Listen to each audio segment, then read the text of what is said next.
والبطر الملهي والاستغراق في حب الدنيا والاغترار بظروفنا واستعراض النفس واستحقار الناس وحب الشهرة والظهور ومرح الشكر لا مرح الشكر ولا تصدر تلك الأفعال إلا بقلب قد امتلأ بالكبر والجهل والظلم وترحل منه التواضع فأحاطت به الغفلات وأوقعت به الهفوات فشبك بأمره وتعظم وتباخر ونظر إلى الناس شزرا ومشى بينهم تبخترا وتحدث إليهم كبرا ويملك الشيطان والقتل فتحصل للمتفاكرين نهزة ولذة والريش يحملهم على السفه بالربا والسرف بالتدبير والندقة في المعصية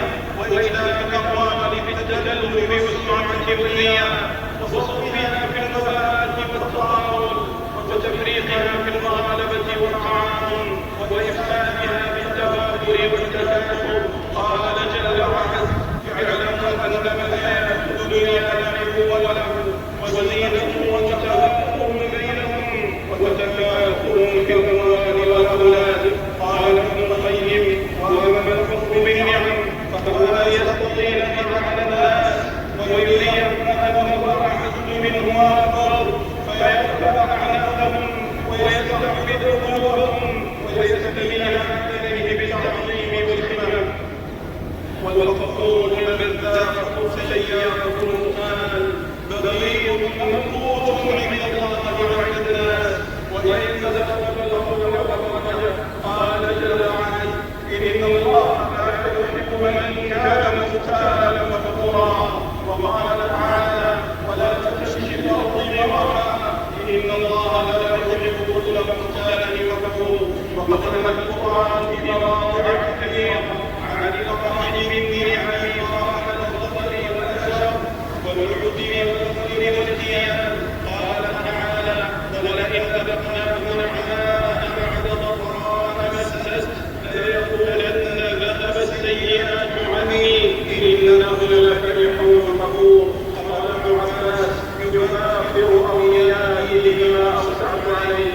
وقال جل وعلا: ولا تفرحوا بما آتاكم. وقال جل وعلا: وإنا إذا أذقنا الإنسان منا رحمة فرح بها.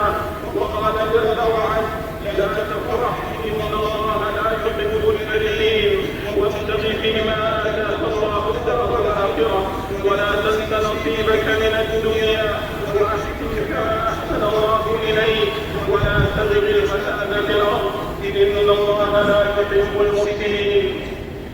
ويأخذ التباني والتفاخر والخطرات الملح المغرور الغفور فيعلم عبر وسائل التواصل الاجتماعي موائدهم ممدودة وزرابيهم ممدودة ومبادئهم مصروفة وضيوفهم مشرعة وديارهم مريضة ومساكنهم مريضة وحدائقهم معرضة وحملهم منشرة وأنهارهم متدفقة ومواقفهم مالئة ومجالسهم واسعة يصور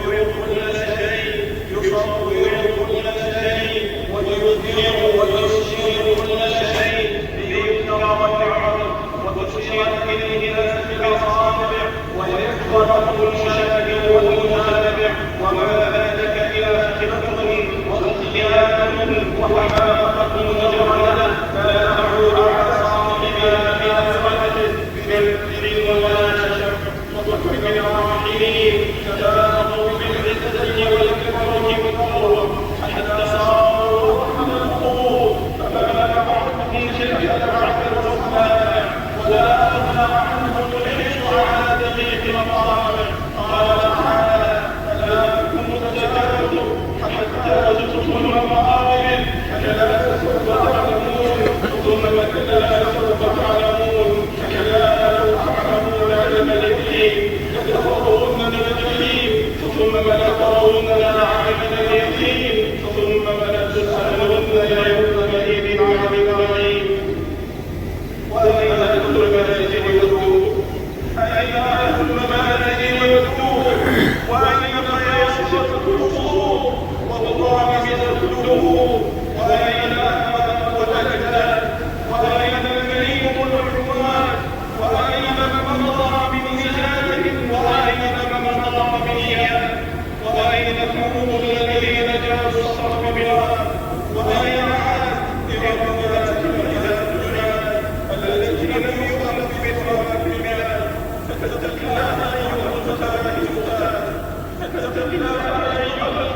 أيها الأستاذ وأنزل عن الله خيرا قبل أن تنزل منه ابتغاء، فإنك عبد كريم محفوظ ضعيف مقهور محاط بك من تحتك ومن فوقك، على يديك تقوم ولا تدبر ولا تجيب، وبئس العبد عبد تحيا وارتاح ونسي الكبير تعالى، بئس العبد عبد تدبر واعتدى ونسي الكبير والأعلى، بئس العبد عبد سهى ولها ونسي المقامر والبنى، بئس العبد عبد علا وطغى ونسي المبتدى والمنتهى. عن ابي هريره رضي الله عنه ان رسول الله صلى الله عليه وسلم قال: بينما رجل يمشي في حلة تعجبه نفسه ومسجد رأسه يغتال في مشيته إذ قسم الله به فهو يتجلجل في الأرض إلى يوم القيامة، متفق عليه. وقال الله إياكم طرائق البطيئين المختالين وأسبغ علينا أثواب المتواضعين الشاكرين. أقول ما تسمعون وأستغفر الله فاستغفروه ويا فوز المستغفرين. داوم العالمين من يأسس بأسقامه الدواء، وأشهد أن نبينا وسيدنا محمدا عبده ورسوله من اتبعه كان على الهدى ومن عصاه كان في الغيب ورددا. صلى الله عليه وعلى آله وأصحابه صلاة تبقى وسلاما يرى. أما بعد يا أيها المسلمون اتقوا الله وأطيعوه وأطيعوه ولا تعصوه. يا أيها الذين آمنوا اتقوا الله وكونوا مع الصادقين. أيها المسلمون قد أتباح الشرع أسس الجميل وابتداء رفيع من الثياب وركوب نفائس وراكب ودواء، فالبسوا لباسا يليق بكم من النفاسة والنظافة، واركبوا ما يليق بحالكم، وتجملوا عند لقاء الناس في مزارة الإخوان، وأظهروا نعمة الله كرامته وفضله عليكم في غير مخيلة ولا صرف ولا تكبر ولا تفاخر ولا تبالغ ولا احتقار لمن دونكم. عن عمرو بن شعيب عن أبيه عن جده أن رسول الله صلى الله عليه وسلم قال: كلوا واشربوا وتصدقوا ولبسوا في غير مخيلة ولا سرف، إن الله يحب أن تؤتى نعمته على عبده. أخرجه أحمد. وعن أبي الأحوص عن أبيه قال: كنت جالسا عند رسول الله صلى الله عليه وسلم فرتب الثياب فقال: ألك مال؟ قلت: نعم يا رسول الله، من كل مال. قال: إذا آتاك الله مالا فليرى أثره عليه. أخرجه أحمد والترمذي والنسائي.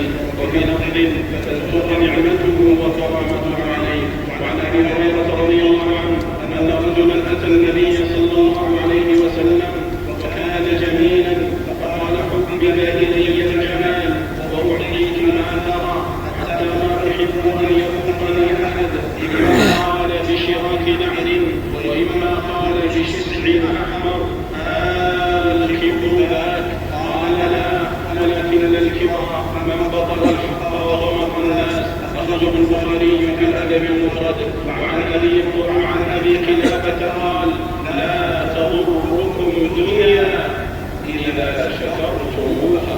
فاتقوا الله أيها المسلمون واسلكوا مسالك الحامدين الشاكرين واحذروا مهالك المتآخرين المتباهين. صلوا وسلموا على محمد الناس الشريع والرضوع، ومن صلى عليه صلاة واحدة صلى الله عليه بها عشرة. اللهم صل وسلم على نبينا وسيدنا محمد وارض اللهم عن الخلفاء الراشدين والأئمة المهديين ذوي الشرف الجليل والقدر العلي أبي بكر وعمر وعثمان وعلي وعن سائر الآل والأصحاب وعنا معك يا كريم يا وهاب. اللهم أعز الإسلام والمسلمين، اللهم أعز الإسلام والمسلمين وأذل الشرك والمشركين ودمر أعداء الدين، واحفظ بلادنا وبلاد المسلمين من كيد الكافرين ومكر الماكرين وحقد الحاقدين وحسد الحاسدين يا رب العالمين.